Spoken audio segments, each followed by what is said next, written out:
everyone, this video tutorial is a quick one on how to make this little seam binding rose that's on the front of the little mini purse album that we made in craft class this afternoon. And I said to the girls I'd do a quick video tutorial on how we made this little seam binding ribbon that we put on our gorgeous little mini album. Now, the seam binding rose is not my idea. It actually was something that I saw a written tutorial on Carla's blog site, and it's just www.carlascraps.com, and Carla had some photos of how she did this, but I thought a video tutorial would make it a little bit easier to show the girls exactly what we did. So with this one, basically you just need a piece of cardstock for the base to put your ribbon on, and because on the front of our album we use the decorative label as the closure, we'll use that as the base. A handheld punch to put some holes in, a ruler, pencil, a bit of sewing cotton thread, and some seam binding ribbon. Now this seam binding ribbon is Baja Breeze, and basically just got a bit of cotton that's a bit bluish so that it blends in, not that you see the cotton once you've finished. And you'll need a little bit of sticky tape and of course a needle. So to start this one, all I did was find the center of a decorative label punch that we punched out in Whisper White. So quickly finding the centre and using those marks to punch a hole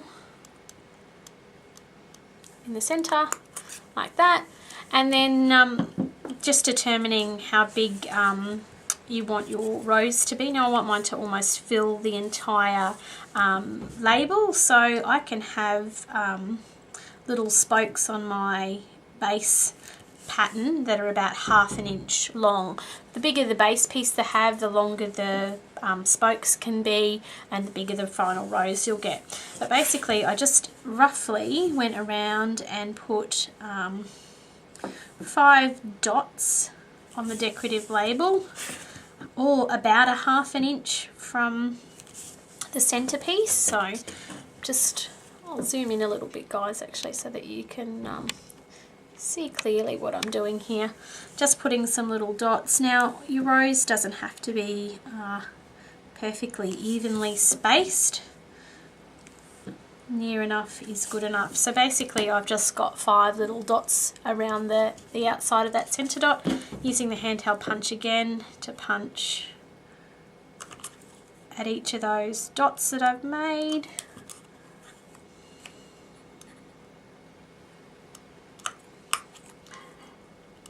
All very easy.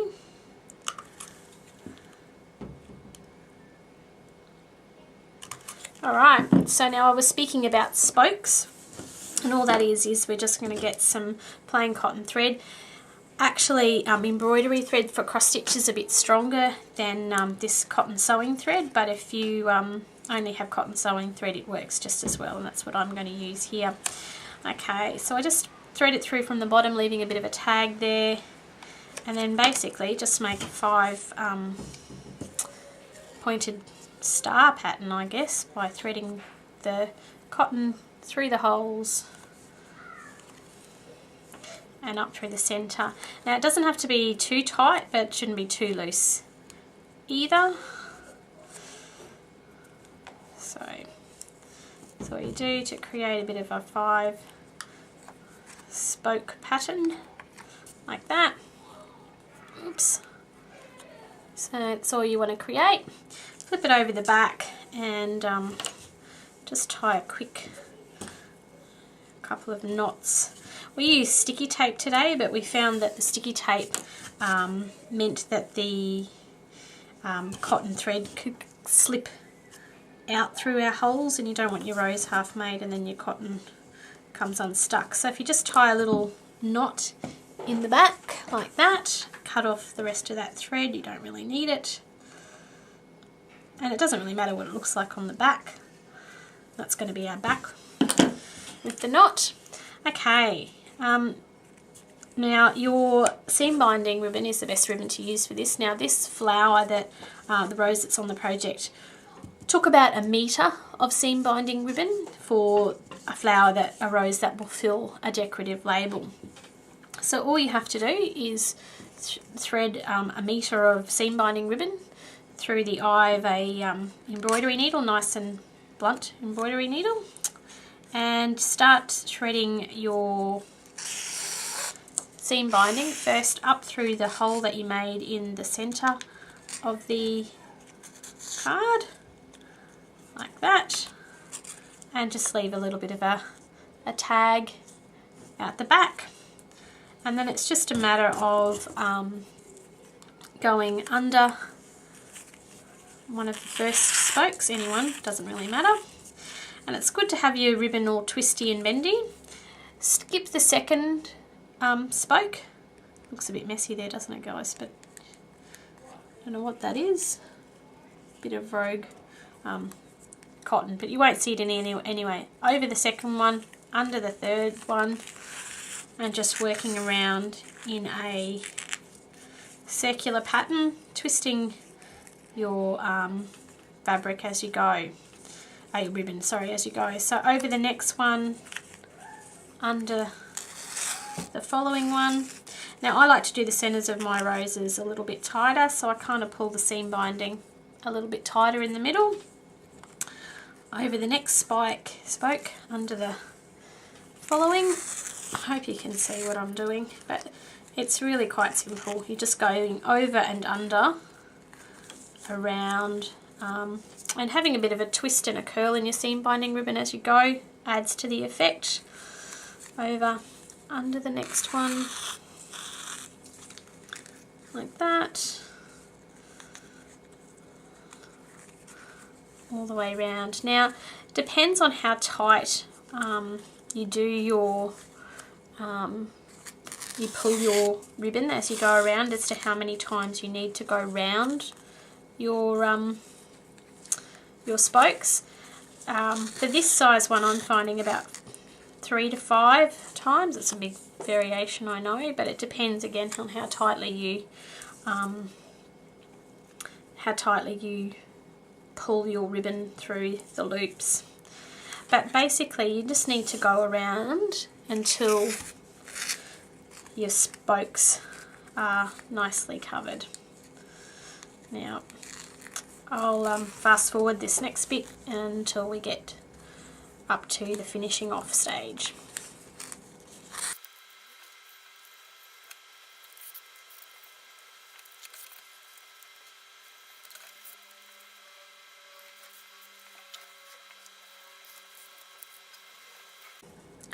Okay, so I'm about happy with how much I've gone round those few times. Now I'm about to finish off my ribbon and my rose. So all I do is I'm going to go down one of the next holes. Now it becomes a bit tricky to pull them through, so you just have to be very gentle as you're finishing your roses off. Go down the next hole, turn to the back, up through the very next hole, like that, across the back, like that, down the next hole, along. Basically we're just going down and up through all the holes, or as many holes as you want to, till you kind of got a nice little edge to your rose. And you know when you've gone around the whole way, because the back of your rose will have all sides filled in with a line of ribbon. Now I've just tucked that starting tag under one of these side bits as I pull down, and that will hold your ribbon in place like that. You can use sticky tape to start and hold that starting piece down with sticky tape if you feel that is more comfortable for you, but otherwise it becomes a lot of sticky tape on your project, so I try to avoid it if I can. Now we're back to this one here. Just want to make sure you don't pierce the ribbon. Come up beside the ribbon if you can. So each of these holes has got to survive with 2 lots of ribbon being pulled in and out. Now It doesn't really matter because you can't see it in the finished project when you've pulled them too much. Now I'm just giving my ribbon a bit more of a twirl because I'm not really happy with how it's looking at the moment. Pull it down, through. That's better. Now I'm happier with that look. Up through here. Being careful not to pierce the ribbon if I can.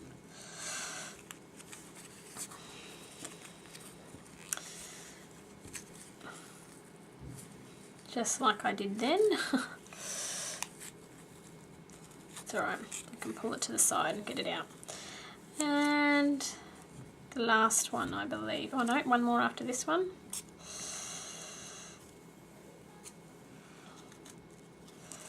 Nice and tight. The last one, as you can see now, I know this is the last one because all 5 joins have got a piece of ribbon between them. So I know that this is my last time round. Pull that through and look at that, right to the end of my meter. Last one down.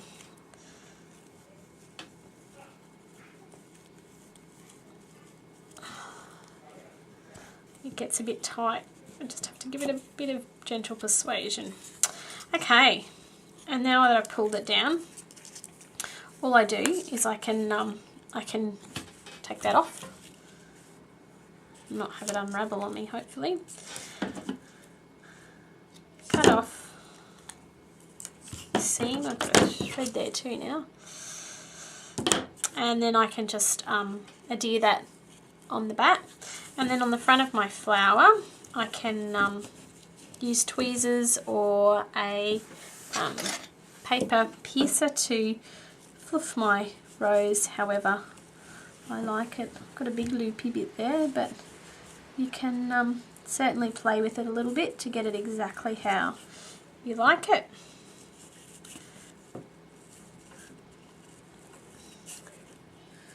Trying to watch the camera and watch what I'm doing, it's never a good thing. But basically that's your little seam binding rose done. All lovely. And then for this one in particular, all I did was added some little leaves off the 2-step bird punch, and you can glue them in place by putting a bit of glue and then sticking them behind your rose, and then putting a bit of matting underneath the decorative label in the matching Baja Breeze, and there's your gorgeous little seam binding rose. Everyone will be slightly different, and the girls certainly like making these ones, and I hope you all have a fun time making these and give these a go. Okay, thanks.